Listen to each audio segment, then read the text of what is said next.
میرے عزیز و خواتین و حضرات، بچے بچیاں، میرے دوست احباب، جاننے والے نہ جاننے والے، اللہ تعالیٰ کی طرف سے ہم پر بڑا احسان ہوا ہے کہ ہمیں رمضان کا مہینہ نصیب ہوا۔ اللہ تعالیٰ نے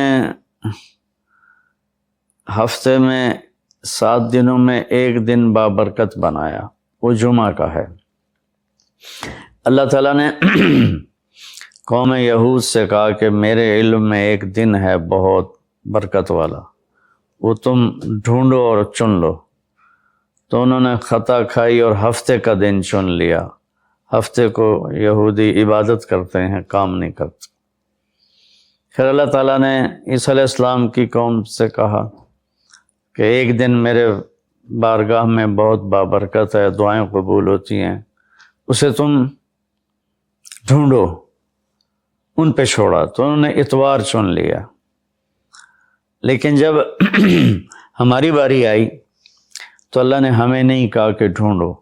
اللہ نے اپنے محبوب کی محبت میں جناب رسول اللہ صلی اللہ تعالیٰ علیہ وسلم کی توفیل، اللہ تعالیٰ نے ہمیں خود بتا دیا کہ وہ جمعہ کی رات ہے اور جمعہ کا دن ہے۔ یہ سب سے بہترین دن ہے جمعہ کا، اور پورے سال کے لحاظ سے جمعہ کی رات سب سے بہترین رات ہے۔ خصوصی طور پر پھر شب قدر سب سے اعلیٰ ہو جاتی ہے، لیلۃ القدر سب سے اعلیٰ ہو جاتی ہے۔ تو وہ 21، 23، 25، 27، 29 کی راتوں میں کوئی ایک رات ہوتی ہے، تو وہ اللہ تعالیٰ نے بہت ہی بابرکت بنائی۔ اللہ ہمیں نصیب فرمائے۔ تو جمعہ کا دن اللہ تعالیٰ نے پسند فرمایا۔ اس میں ایک گھڑی دعا کی قبولیت کی ہے، وہ چھپی ہوئی ہے۔ اس گھڑی میں جس خوش نصیب کو ہاتھ اٹھانے کی دولت مل جائے، وہ دعا فوراً قبول ہوتی ہے، وہ سیدھی عرشوں پر جاتی ہے۔ علماء نے اس میں تحقیق کی، ہر ایک نے اپنے اپنے خیال کے مطابق۔ بعضوں کے نزدیک جب امام خطبے کے لیے ممبر پہ آتا ہے تو وہ دعا کی قبولیت کا وقت ہے۔ بعضوں کے نزدیک جب 2 خطبوں کے درمیان بیٹھتا ہے تو وہ وقت دعا کی قبولیت کا ہے۔ اور بعضوں کے نزدیک عصر سے مغرب کے درمیان کوئی بھی گھڑی اللہ کی بارگاہ میں دعا کی قبولیت کی ہوتی ہے۔ تو جمعہ کی نماز کو اللہ کے نبی نے بہت اہم قرار دیا، اور ارشاد میں بڑے دکھ کے ساتھ یہ حدیث بیان کر رہا ہوں۔ میرے نبی نے فرمایا جو 3 جمعے مسلسل چھوڑ دیتا ہے وہ میری ملت سے خارج ہو جاتا ہے، میری امت سے خارج ہو جاتا ہے۔ تو میں اپیل کروں گا ان بہن بھائیوں سے جو نماز میں سستی کرتے ہیں، کم از کم جمعہ ضرور پڑھ لیا کریں۔ عورتوں پہ جمعہ فرض نہیں ہے، مردوں پہ فرض ہے۔ تو میں کہا کرتا ہوں، جو دوست ملتے ہیں جی نماز نہیں پڑھی جاتی، تو میں ان سے کہتا ہوں ایک نماز 5 میں سے طے کر لو اور ایک جمعہ طے کر دو، 2 نمازیں شروع کر دو۔ جس نے بھی اس پہ عمل کیا وہ 5 وقت کا نمازی بن گیا۔ تو جمعہ کی نماز کے بعد جمعہ سے جمعہ تک کے جتنے گناہ ہوتے ہیں وہ اللہ تعالیٰ معاف فرما دیتے ہیں، اور جو جتنی جلدی جا کے بیٹھتا ہے امام کا خطبہ سننے کے لیے، اس کو اتنا زیادہ اجر ملتا ہے۔ تو آج رمضان کا پہلا جمعہ ہے کہ ہم اس کا اہتمام کریں۔ رمضان المبارک میں جنگ بدر ہوئی، 17 رمضان جمعہ کا دن، اور اللہ نے قیامت کو بھی جو قائم کرنا ہے جمعہ کا دن۔ تو ہر دن اللہ کی بارگاہ میں بابرکت ہوتا ہے اگر ہم اس میں اللہ کی مان کے چل رہے ہیں، اور رمضان شریف میں خاص طور پر، اور پھر جمعہ ہو تو خاص طور پر، اس میں ہم اپنے عبادت کو بڑھائیں۔ درود شریف جمعہ کے دن کا مبارک عمل ہے، کثرت سے درود شریف پڑھنا، اور 300 دفعہ جو درود شریف پڑھ لیتا ہے وہ کثرت میں شمار ہو جاتا ہے، اوپر کی کوئی حد انتہا نہیں ہے۔ ہمارے ایک رشتہ دار تھے، وہ انتقال ہو گیا، اللہ ان کو درجہ بلند کرے۔ وہ روزانہ ایک دن میں 10,000 دفعہ درود شریف پڑھا کرتے تھے، ہر وقت تسبیح ان کے ہاتھ میں ہوتی تھی اور روزانہ 10,000 دفعہ درود شریف پڑھا کرتے تھے۔ تو میرے بہن بھائیوں، میرے عزیزوں، اللہ تعالیٰ نے ہمیں ہر نماز کی بڑی اہمیت بتائی ہے، ہر نماز کی، لیکن خاص طور پر جمعے کی بڑی فضیلت ہے، اور جمعہ بھی رمضان المبارک کا ہو تو اور زیادہ وہ باعث برکت ہے، قابل رحمت ہے۔ تو روزے کا بھی اہتمام ہو اور ساری نمازوں کا اہتمام فرمائیں، کوئی باجماعت پڑھنے کی کوشش کریں، کوئی جماعت سے رہ جائے تو پھر اس کو چھوڑیں نہیں، اسے ضرور پڑھ لیں، کہ نماز کی اللہ تعالیٰ نے جتنی تاکید قرآن میں کی ہے اور کسی کی اتنی تاکید نہیں کی، اور اللہ تعالیٰ نے 10 دفعہ اقیم الصلاۃ، اقیم الصلاۃ، اقیم الصلاۃ وآتوا الزکاۃ، تو 10-12 دفعہ اللہ نے قرآن میں براہ راست حکم کیا اقیم الصلاۃ وآتوا الزکاۃ۔ اور ادھر اللہ پاک کی رحمت کے دروازے کھلے ہوئے ہیں، اللہ کا عرش پہلے آسمان پر ہے، جنت کے دروازے کھل چکے ہیں، جہنم کے دروازے بند ہو چکے ہیں، اور میرے نبی کا فرمان ہے کہ اگر میری امت کو پتہ چل جائے رمضان کیا ہے تو تمنا کریں گے کہ سارا سال ہی رمضان ہو، اتنی اللہ کی رحمت ہوتی۔ اللہ نے فضل فرمایا، صرف 1 مہینے کے لیے ہمیں اللہ تعالیٰ نے اس کا پابند کیا۔ تو میرے بھائی بہنوں، اس مہینے کو قیمتی بناؤ، کسی سے ہم لڑے ہوئے ہیں ہم صلح کر لیں، مرنے والے سے پوچھو کہ لڑائی کا کیا نقصان ہوتا ہے، مرنے والے سے پوچھو دنیا کی دوڑ کا کیا نقصان ہوتا ہے، مرنے والے سے پوچھو ماں باپ کی نافرمانی کا کیا انجام ہوتا ہے۔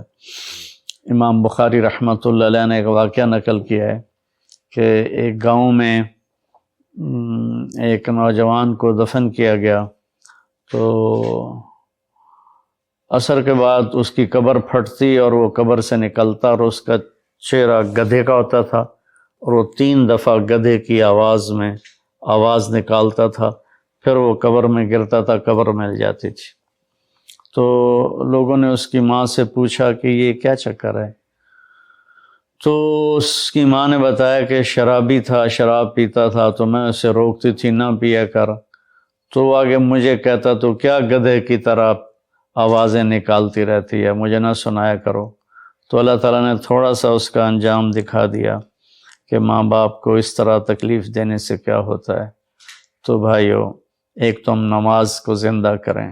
میرے نبی نے کہا جعلت قرۃ عینی فی الصلاۃ، نماز روزے سے بڑا فرض ہے، میری آنکھوں کی ٹھنڈک نماز میں ہے۔ اور جب آپ دنیا سے تشریف لے جا رہے تھے تو آپ نے پورے دین کو 2 لفظوں میں بیان کیا، ایک ہے حقوق اللہ، ایک ہے حقوق العباد، اور ایک ہے بندگی اور ایک ہے معاشرت۔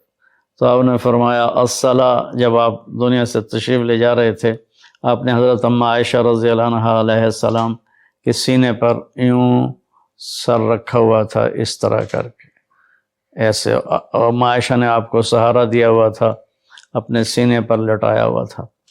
تو آپ فرما رہے تھے الصلاۃ وما ملکت ایمانکم، میری امت ایک نماز نہ چھوڑنا، اور ایک میری امت کے غریب طبقے پر رحم کرنا، ان کے ساتھ آسانی کا سلوک کرنا، ان پر سختی نہ کرنا، ان سے نرمی کا سلوک رکھنا۔ پھر الصلاۃ وما ملکت ایمانکم، نماز نہ چھوڑنا، نماز نہ چھوڑنا، نماز نہ چھوڑنا۔ اور آخری الفاظ بھی یہی تھے۔ ایک سفر میں تھا، میرا سال تھا، تو ایک مولانا نے کہا یہ آپ 49 کروڑ کہاں سے بیان کرتے ہیں؟ 49 ایک نیکی 49 کروڑ ہو جاتی۔ تو میں نے ان کو 2 حدیثیں جمع کر کے بتائیں، تو وہ کہنے لگے یہ تو حساب کتاب ہے، یہ ٹھیک نہیں ہے۔ ٹھیک ہے، میں نے کون سا کوئی آپ کے ساتھ مناظرہ کرنا ہے۔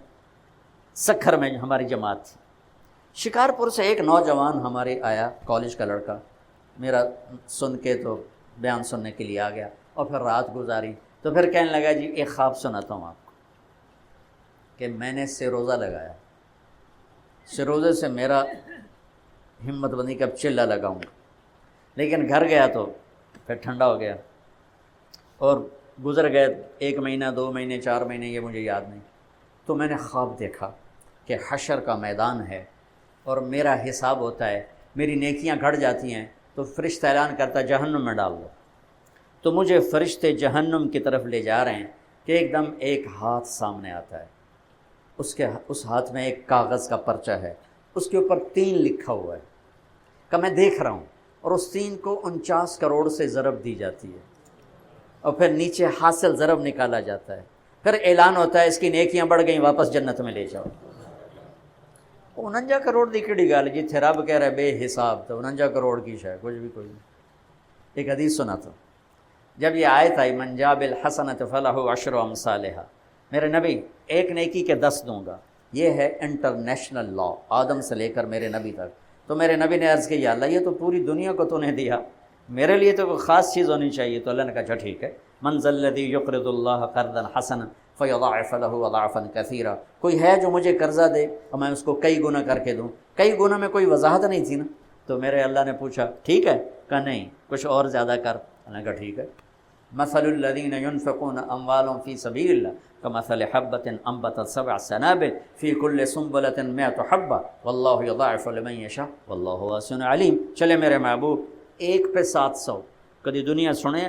1 پہ 700 دا نفع، 1 پہ 700. میرے رب نے کہا میرے محبوب چلیں آپ کے تو ہے 1 پہ 700، ٹھیک ہے سبحان اللہ واہ یا رسول اللہ. کہ نہیں یا اللہ کوئی اور کر. وہ 700 پہ بھی راضی نہیں ہوئے، اتنا پرافٹ تو ہیرون بیچنے والا نہیں دیتا، 1 پہ 700. تو پھر اللہ نے کہا اچھا چل آ جا، انما یوفی الصابرون اجرہم بغیر حساب، تیری امت کے صبر والوں کو بے حساب دوں گا. بے حساب کا کیا مطلب ہے؟ نہ یہاں حساب لوں گا نہ وہاں حساب لوں گا، اور نہ یہاں کوئی حد ہوگی نہ وہاں کوئی حد ہوگی. لہذا 49 کروڑ دی کیڑی گل، تمہیں 49 کھرب لکھ دو تو ہمیں کوئی گل چھوٹی جی گل. تو بھائیو ہم ایک دوسرے کی حوصلہ افزائی کریں، ایک دوسرے کو شاباش دیں، ایک دوسرے کی کمیوں سے آنکھیں مت کریں، کمیوں کو آپس میں ڈسکس نہ کریں، اپنے بڑوں کو اپنے ساتھیوں کی کمیاں نہ بتائیں.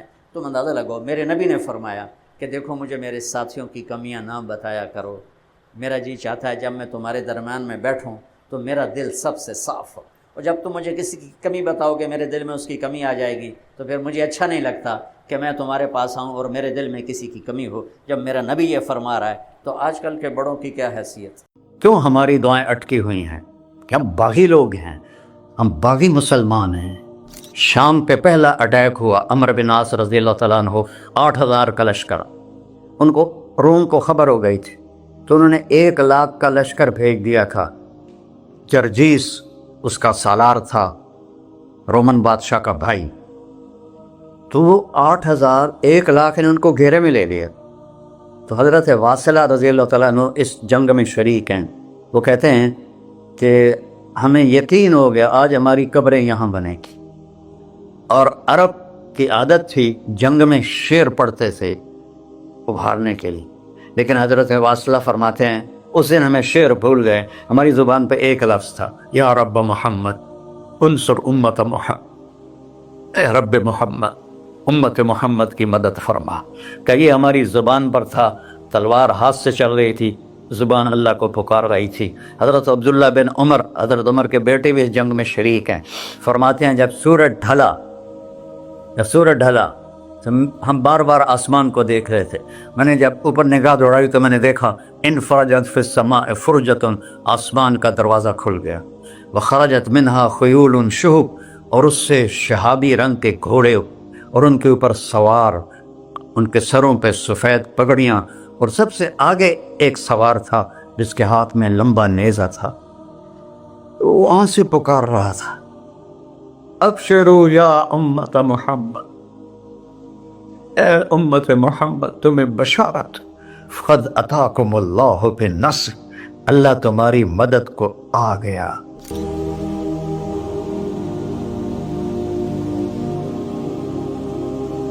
یا ابا سفیان جئتکم بکرامت الدنیا والآخرہ، ابو سفیان دنیا اور آخرت کی عزت چاہیے تو میرے پیچھے چلنا پڑے گا، اس کے علاوہ کوئی راستہ نہیں ہے، کوئی راستہ نہیں ہے، کوئی راستہ نہیں. ایک ہی طریقہ باقی ہے، ایک ہی راستہ باقی ہے، وہ ہے محمد الرسول اللہ. لا یؤمنون حتی یحکموک فیما شجر بینہم، اپنے ہر معاملے میں جب میرے نبی آپ کو فالو کریں گے تو میں ان کا بن جاؤں گا، یہ میرے بن جائیں گے، یہ مانگیں گے میں دوں گا، یہ سوال کریں گے میں پورا کروں گا، یہ مدد مانگیں گے میں مدد کروں گا۔ کیوں ہماری دعائیں اٹکی ہوئی ہیں؟ کہ ہم باغی لوگ ہیں، ہم باغی مسلمان ہیں، ہم باغی مسلمان ہیں۔ شام پہ پہلا اٹیک ہوا، عمرو بن عاص رضی اللہ تعالیٰ عنہ، 8,000 کا لشکر، ان کو روم کو خبر ہو گئی تھی، تو انہوں نے 1,00,000 کا لشکر بھیج دیا تھا۔ جرجیس اس کا سالار تھا، رومن بادشاہ کا بھائی، تو وہ 8,000 1,00,000 نے ان کو گھیرے میں لے لیا۔ تو حضرت واصلہ رضی اللہ تعالیٰ عنہ اس جنگ میں شریک ہیں، وہ کہتے ہیں کہ ہمیں یقین ہو گیا آج ہماری قبریں یہاں بنے گی، اور عرب کی عادت تھی جنگ میں شعر پڑھتے تھے ابھارنے کے لیے، لیکن حضرت واصلہ فرماتے ہیں اس دن ہمیں شعر بھول گئے، ہماری زبان پہ ایک لفظ تھا، یا رب محمد انصر امت محمد، اے رب محمد امت محمد کی مدد فرما، کہ یہ ہماری زبان پر تھا، تلوار ہاتھ سے چل رہی تھی، زبان اللہ کو پکار رہی تھی۔ حضرت عبداللہ بن عمر، حضرت عمر کے بیٹے بھی اس جنگ میں شریک ہیں، فرماتے ہیں جب سورج ڈھلا تو ہم بار بار آسمان کو دیکھ رہے تھے، میں نے جب اوپر نگاہ دوڑائی تو میں نے دیکھا انفرجت فی السماء فرجۃ، آسمان کا دروازہ کھل گیا، وخرجت منہا خیول شہب، اور اس سے شہابی رنگ کے گھوڑے اور ان کے اوپر سوار، ان کے سروں پہ سفید پگڑیاں، اور سب سے آگے ایک سوار تھا جس کے ہاتھ میں لمبا نیزہ تھا، وہ وہاں سے پکار رہا تھا، ابشروا یا امت محمد، اے امت محمد تمہیں بشارت، قد اتاکم اللہ بالنصر، اللہ تمہاری مدد کو آ گیا۔ فرماتے ہیں وہ ایسے آئے اور ہمارے اندر غائب ہو گئے، اور آدھے گھنٹے بعد 1,00,000 کا لشکر دوڑ رہا تھا 8,000 کے سامنے۔ کبھی ہم بھی تم میں بھی چاہا تھی، کبھی ہم بھی تم میں بھی راہ تھی، کبھی ہم بھی تم بھی تھے آشنا، تمہیں یاد ہو کہ نہ یاد ہو۔ میرے نبی کی زندگی مکمل نمونہ ہے، مکمل، اس کو فالو کرنا ہے، پھر بلڈر بنو، ذمہ دار بنو، پھر ڈاکٹر بنو، پھر تاجر بنو، سائنسدان بنو، عورت ہے مرد ہے جو بھی ہے، کامیابی اس کے ماتھے کا جھومر بن جائے گا کہ وہاں ایک ہی سکہ چلتا ہے، وہ محمد رسول اللہ۔ تو بھائیو، مجھے یہی مختصر بات کرنی تھی کہ اس دنیا کے پیچھے ان دو ہستیوں کو پیچھے نہ کرو، ان کو ناراض نہ کرو۔ یزید نے اہل بیت کا خون کیا، اور اتنا بڑا واقعہ ہے کربلا کہ دنیا کی تاریخ میں نہ پہلے کبھی ہوا نہ بعد میں کہ رسول کی نسل کے 18 نوجوان ذبح کر دیے جائیں۔ یزید 90 لاکھ مربع میل پہ حکومت، 90 لاکھ مربع میل، ٹھیک، 42 سال کی عمر میں مر گیا۔ اس کا بیٹا معاویہ بن یزید رحمۃ اللہ علیہ 22 سال کی عمر میں تخت پر بیٹھا۔ باپ نے 3 بر اعظم میں حکومت پھیلائی ہوئی ہے، دادا نے پھیلائی تھی، باپ نے اس کو بڑھایا۔ یزید کے زمانے میں بھی فتوحات ہوئی، اب یہ 3 بر اعظم پر اس نوجوان کی حکومت ہے، یہ بلڈر نہیں ہے، یہ بادشاہ آج کل کے صدر وزیر نہیں ہیں، 2 ٹکے کی ان کی قیمت کوئی نہیں ہے، مطلق بادشاہ ہے۔ 40 دن حکومت کی اور سارے خاندان کو بلایا اور کہنے لگا، اب تصور کرو 22 سال کا ایک شہزادہ ہو اور 3 بر اعظم اس کے سامنے ایسے جھکا ہوا ہو، تو اس کو کیسے آپ میئر کر سکتے ہیں؟ جبکہ کاغذ کے نوٹ نہیں تھے، سونا تھا، چاندی تھی، ہیرے تھے، اصل دولت تھی۔ یہ کاغذ کوئی دولت ہے؟ یہ تو یہودیوں نے آپ کو بیوقوف بنایا ہوا ہے۔ انہیں سب کو اکٹھا کیا، اس نے ایک چھوٹا سا خطبہ دیا، کہنے لگا، کانا ابی جبارن، میرا باپ ظالم تھا، اس نے اہل بیت کا خون کیا، اور جس تخت کے نیچے اہل بیت کا خون ہو میں اس پہ لعنت بھیجتا ہوں، یہ ہے تمہاری سلطنت، جس کو چاہو دے دو، میں بری ہوں۔ 3 بر اعظم کی حکومت اللہ رسول پہ قربان کر کے گھر بیٹھ گیا۔ اور آج اس کو کس عزت کے ساتھ میں سنا رہا ہوں. اس کے باپ کو بولتے ہوئے میرا لہجہ کیسا تھا اور اس کے بیٹے کو بولتے ہوئے میرا لہجہ کیسا ہے. 3 بر اعظم کی سلطنت چھوڑ دی کہ اس کے نیچے اہل بیت کا خون ہے، مجھے نہیں چاہیے.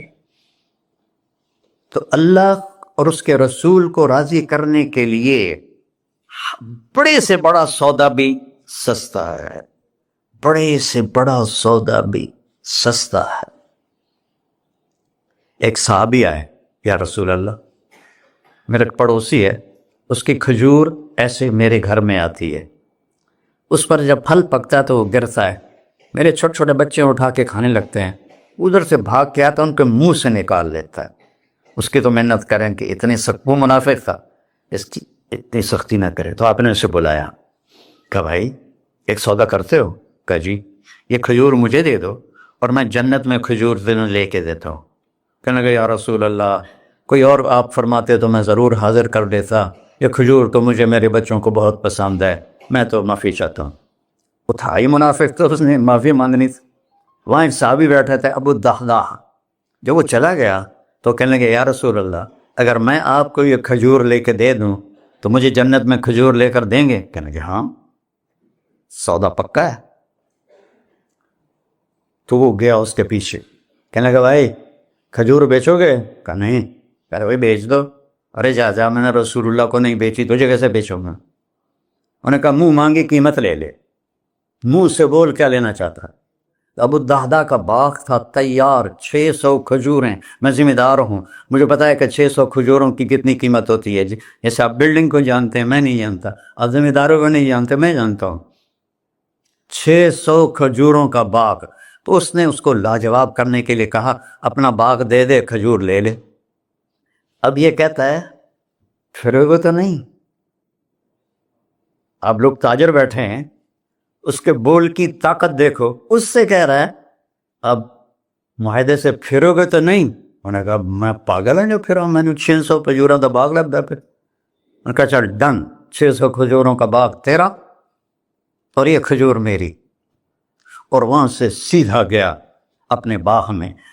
کھجوروں کا زمانہ تھا تو مدینے والے کھجوروں کے پھل کے زمانے میں باغ میں شفٹ ہو جاتے تھے، چھوٹے چھوٹے بنائے ہوتے تھے کمرے، وہاں بچے وہ سب رہتے تھے، کھجوروں کی پہرہ داری بھی اور توڑنا بھی.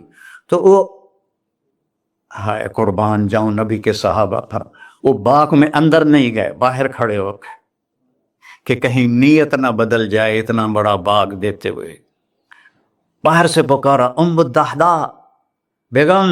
کہ جی، کہ باہر آ جاؤ، بچوں کو بھی لے کے آ جاؤ. کیا ہوا؟ کہا میں نے باغ بیچ دیا. انہوں نے کہا کتنے میں؟ کہ جنت میں کھجور مل گئی. وہ کہنے لگی ربح البیع ربح البیع ربح البیع. واہ ابو الدحداح، کیا سودا کیا تو، کیا سودا کیا تو. ارے کہ عورتیں زیادہ شور میں جاتی، مروا دیتا ہے کہ بچے کے تو کھاسیں تمہیں کے تو کھاساں. ربح البیع. اس کے بعد بھاگا ہوا آیا اللہ کے نبی کے پاس، یا رسول اللہ میں نے کھجور خرید، آپ اس انصاری کو دے دیں. تو آپ نے پوچھا کتنے میں خریدی ہے؟ کہ سارا باغ دے دیا ہے، کھجور لے لی. آپ نے کہا پہلا سودا کینسل. کم من عذق رداح ودار فیاح لأبی الدحداح. اب تیرے لیے میں دیکھ رہا ہوں تیرے رب نے جنت میں کھجوروں کے باغ لگا دیے ہیں اور تیرے کوٹھے کی جگہ کھجوروں میں محل بنا دیے ہیں سونے چاندی کے. جنت میں تو مٹی نام کی شے کوئی نہیں، لوہے نام کی شے کوئی نہیں. ایک ہر گھر ایک اینٹ سونے کی، ایک چاندی کی، ایک زمرد کی، ایک یاقوت کی، مشک کا گارا اور زعفران کی گھاس اور اس کا لنٹر اللہ کا عرش ہے. تو سودے کر گئے، اب سب کچھ کرو اللہ رسول کو پیچھے نہ چھوڑ، کیونکہ ہمیشہ تو زندہ نہیں رہنا، چلے جانا ہے. دنیا میں سب سے بڑا محل بنایا تھا کسریٰ نے، نوشیروان کے پوتے خسرو پرویز نے، جس نے ہمارے نبی کا خط پھاڑا تھا. 40,000 پلرز پر وہ گھر تھا. آپ لوگ بلڈروں اسکوائر فٹ لگاؤ، 40,000 ستونوں پر وہ گھر کھڑا تھا اور وہ اس کے اوپر سارا سونا ہیرے جواہر 40,000 پلر پر تھے اور اس کے 500 بڑے بڑے گنبد تھے اور سب سے بڑے گنبد میں 1000 سونے کے فانوس تھے اور اس میں ایک رات میں 9 من تیل جل جاتا تھا، صرف ایک رات کے لیے اس کو، اور 3000 باندیاں تھیں، 6000 نوکر تھے صفائی کے لیے، 12000 سپاہی تھے اس کی حفاظت کے لیے، لیکن وہ چند سال بھی نہ رہ سکا کہ پلٹا کھایا حالات نے، اور رومن امپائر کیسر نے آ کر اسے شکست دی نینوا میں۔ ہمارے نبی کے خط پھاڑنے کے بعد آپ نے فرمایا تھا کسرا نے اپنا ملک پھاڑ دیا، تو وہ آیا، وہ شکست کھائی کسرا نے اور بھاگ گیا، اس نے سارے محل کو آگ لگایا، مٹی کا ڈھیر بنایا، اور مسلمانوں میں سب سے بڑا محل بنایا اندلس کے بادشاہ عبد الرحمن نے الثالث نے، 4316 پلر پر تھا وہ گھر، اور پورے یورپ میں اس کی دھاک تھی، ہر طرف سے ہیرے آ رہے ہیں، موتی آ رہے ہیں، جواہر آ رہے ہیں، پورے پلر، پوری چھت سونے سے بنی تھی، اور پورے پلروں پر ہیرے جواہرات تھے، اور باہر ایک بڑا تالاب تھا، کس کا؟ پارے کا، پانی کا نہیں، پارے کا۔ اس میں کیا کرشمہ تھا، اس کو اس اینگل سے انجینئرز نے بنایا تھا کہ سورج کی شعائیں جب پارے پر پڑتی تھیں تو پارا تو ہلتا ہے، کھڑا نہیں رہتا، تو شعائیں ایسے ایسے ڈانس کرتے کرتے کرتے محل پہ پڑتی تھیں، تو لگتا تھا پورا محل رقص کر رہا ہے۔ اب میں وہاں گیا تو ایک کوٹھے کے سوا وہاں کچھ بھی نہیں تھا، وہ بھی کوٹھے کی چھت نیچے گری ہوئی تھی۔ تو آپ لوگوں کو دیکھو، ہمارے نبی پہ قربان جائے، انہوں نے ہمیں کیسی پیاری زندگی دی۔ وضو سے پہلے ایک دعا سکھائی ہمارے نبی نے، ہم 5 دفعہ تو کم از کم کرتے ہیں وضو، کہ اللہم اغفر لی ذنبی ووسع لی فی داری وبارک لی فی رزقی، دنیا بھی جوڑ دی، آخرت بھی، یار میرے کو معاف فرما، مجھے بڑا گھر دے، مجھے کھلا گھر دے، مجھے کھلا گھر دے، اور میرے رزق میں برکت دے۔ کھلا گھر اللہ کی نعمت ہے، آپ لوگوں کو میسر کر رہے ہیں سہولتیں، آپ کو اجر ملے گا اگر اس میں جھوٹ نہ ہو، سود نہ ہو، کھوٹ نہ ہو، ہیرا پھیری نہ ہو، وعدہ خلافی نہ ہو، تو یہی آپ کی جنت کا راستہ ہے۔ تو اللہ رسول سے صلح کر لو بھائیو، بس میری اتنی گزارش۔ اور آخر میں ایک حدیث سناتا ہوں، 10 لاکھ حدیثیں ہیں میرے نبی کی، ایک سناتا ہوں، ساری کور ہو جائیں گی۔ ایک تو ہے فرض، نماز نہیں چھوڑنا، روزہ نہیں چھوڑنا، زکوٰۃ نہیں چھوڑنا، حج فرض ہے نہیں چھوڑنا۔ اس کے بعد میرے نبی نے کہا 4 چیزیں مجھ سے لے لو، 5 میں نہیں کہیں، کہ 4 باتیں مجھ سے لے لو، صرف 4 باتیں مجھ سے لے لو، دنیا بھی تمہاری ہے، آخرت بھی تمہاری۔ سبحان اللہ۔ اور اس سے زیادہ کیا آسانی دے میرا نبی، اتنے 100 نفل پڑھو ہوتے، اتنے عمرے کرو ہوتے، اتنے حج کرو ہوتے، اتنی تہجد پڑھو ہوتے، سارے مر گئے سے، کہ 4 باتیں لے لو، دنیا میں بھی مزہ رہے گا، آخرت میں۔ پہلی بات کیا ہے؟ صدق و حدیث، ہر معاملے میں سچ بولنا، جھوٹ نہ بول۔ ایک صحابی نے پوچھا یا رسول اللہ، مسلمان بزدل ہو سکتا ہے؟ اب نے کہا کنجوس ہو سکتا ہے؟ اب نے کہا جھوٹ بول سکتا ہے؟ کہ نہیں، جھوٹ نہیں بول سکتا، سچ بول، سچ کی قیمت ادا کرو۔ حفظ و امانت، کسی کو دھوکہ نہ، چیز کوئی اور ہو، دکھا کوئی اور رہے ہو، میٹیریل کوئی اور ہے، بتا کوئی اور رہے ہو، حفظ و امانت، دیانتداری سے کام کرو، کسی کو دھوکہ نہ دو۔ آپ نے فرمایا میں اپنے امتی سے ہر گناہ کی توقع رکھتا ہوں، بشر ہے بیچارہ، لیکن میرا امت یہ تو 2 نہیں کرے۔ واہ یا رسول اللہ، آپ نے کیا چاہا اور ہم نے کیا کیا، کہ 2 کام نہیں کرے گا، ایک جھوٹ کبھی نہیں بولے گا، ایک دھوکہ کبھی نہیں دے گا۔ اور سب ہمارے، میں تو 100 ملک پھرا ہوں، مسلمان جھوٹ اور دھوکے میں پھنسے پڑے، غرق ہوئے پڑے، چاہے عربی ہیں چاہے غیر عربی ہیں، مالدار ہیں فقیر ہیں، اس گندگی میں سب ڈوبے ہوئے ہیں۔ تو صدق و حدیث، سچ بولو، حفظ و امانت، دھوکہ نہیں دیا۔ تیسری کیا ہے؟ حسن خلیقت، اخلاق اچھے کر، اخلاق اچھے کر۔ اور اخلاق اچھے کرنے کے لیے ایک کام کر لی، اس کو تالا لگا، صرف ایک کام، اس سے کوئی گالی نہ نکلے، جھوٹ نہ نکلے، غیبت نہ نکلے، طنز نہ نکلے، بے عزت نہ کرو۔ عام طور پر ہمارے ماحول میں نوکروں کو بہت ڈانٹ ڈپٹ ہوتی ہے، اس کو قابو میں رکھو۔ سوچو اسی جگہ میں ہوتا نوکر تو میں یہ پسند کرتا۔ اپنے اخلاق کی چابی ہے زبان کا میٹھا بول، اور خاص طور پر والدین کے ساتھ، اور سب سے زیادہ اہم بیوی کے ساتھ۔ میرے نبی نے فرمایا بہترین مسلمان وہ ہے جو بیوی سے اچھا سلوک کرتا ہو، کہ وہ ماں باپ بہن بھائی گھر سہیلی ماحول ثقافت تہذیب سب کچھ چھوڑ کر ایک بول کے ساتھ آپ کے گھر آ جاتی، آپ کے بچے کا 9 مہینے بوجھ اٹھاتی، اس کو دودھ پلاتی، اس کی چھاتیاں لٹک جاتی ہیں، کبھی آپ کے لیے وہ ناشتہ بنا رہی ہے، کبھی کھانا بنا رہی ہے، کبھی آپ کے کپڑے کا خیال کر رہی ہے، اور آپ ایک چھوٹی سی بات پر اس کی عزت اتار کے پھینک دیتے ہیں۔ تو میرے نبی نے فرمایا سب سے بہترین مسلمان وہ ہے جو بیوی کے ساتھ حسن سلوک کرتا ہو۔ پھر آپ نے کہا اور میرا سلوک اپنی بیویوں سے سب سے زیادہ اچھا ہے۔ اظہار محبت کرو، ماں سے باپ سے اولاد سے بیوی سے اظہار بہت ضروری۔ یہ پریزنٹیشن اظہار ہی تو تھا، یہ اظہار نہ ہو تو پتہ کیسے چلے؟ اپنے ماں کے پاؤں چومو، باپ کا ماتھا چومو، ان کے آگے نوکر بن کے کھڑے ہوئے، بیوی سے کہو مجھے تم سے بہت پیار ہے، وہ اچھا کپڑا پہنے تعریف کرو، اچھا کھانا بنائے تعریف کرو۔ انسان بھوکا ہے اس چیز کا، میرے نبی سے بڑھ کر کوئی ہو سکتا ہے؟ آپ حضرت عائشہ سے فرما رہے ہیں، چونکہ حضرت عائشہ کماری بھی تھی، چھوٹی بھی تھی۔ حضرت عائشہ جس نے اللہ کو دیکھا ہو اس کے لیے عورت کوئی چیز نہیں ہے۔ ایک حدیث سناتا ہوں، مالی فی النساء من رغبہ، مجھے عورتوں کی کوئی رغبت نہیں۔ اللہ کو دیکھنے کے بعد کس چیز کی رغبت؟ ہم نے کہا عائشہ انہ لیہون علی الموت ان اریتک زوجتی فی الجنہ، عائشہ جب سے مجھے پتہ چلا ہے نا تو جنت میں میری بیوی ہے تو مجھے تو موت ہی اچھی لگنے لگ گئی۔ یہ اظہار محبت ہمیں سکھایا اپنے بچوں کے ساتھ بھی۔ میرے بچے بڑے ہو گئے لیکن میں نے ایسے گلے لگاتا ہوں جیسے یہ چھوٹے بچے، کہ یہ محبت ٹرانسفر ہوتی ہے، ہم اظہار نہیں کر سکتے۔ اور بچوں پر اپنی رائے مسلط نہ کہو، کہ وہ بڑے ہو جائیں تو شریعت نے ان کو حق دیا ہے، اس سے آپ کا گھر خوبصورت بن جائے گا۔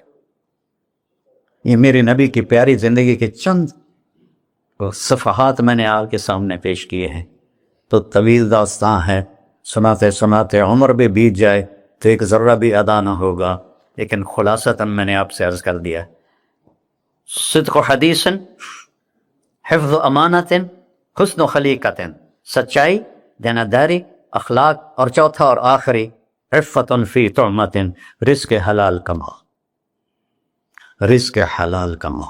من امسا قالنا بعمل یدہ امسا مغفورا لہ، مسلم شریف کی حدیث ہے، جو صبح سے شام تک اپنے دنیا کے کاموں میں حلال اور رزق کی تلاش میں تھک کے گھر جاتا ہے، اس کے اس دن کے سارے گناہ معاف ہو جاتے۔ کتنا بڑا عمل ہے رزق حلال، بندگی بن جاتا ہے۔ آپ نے ایک صحابی کو دیکھا، ان کے ہاتھوں پہ چھالے نہیں، وہ جو مزدوروں کے نشان ہوتے ہیں کئی چلا چلا کے، وہ تھے۔ تو آپ نے ان سے پوچھا سعد یہ کیا ہے؟ کہ یا رسول اللہ بچوں کے لیے روزی کماتا ہوں، اپنے ہاتھ سے کام کرتا ہوں، تو میرے ہاتھوں پہ یہ نشان پڑ گئے۔ تو آپ نے ان کا ہاتھ ایسے پکڑ سب کو دکھا کر ایسے اس کا بوسہ لیا، پھر فرمایا جو ہاتھ بچوں کو حلال کھلاتے ہوئے ایسا ہو جاتا ہے اس پہ جہنم کی آگ حرام ہو جاتی۔ صرف نماز سے نہیں گناہ معاف ہوتے، حج سے نہیں معاف ہوتے، رزق حلال کے کمانے سے بھی روزانہ کی صفائی ہو جاتی ہے۔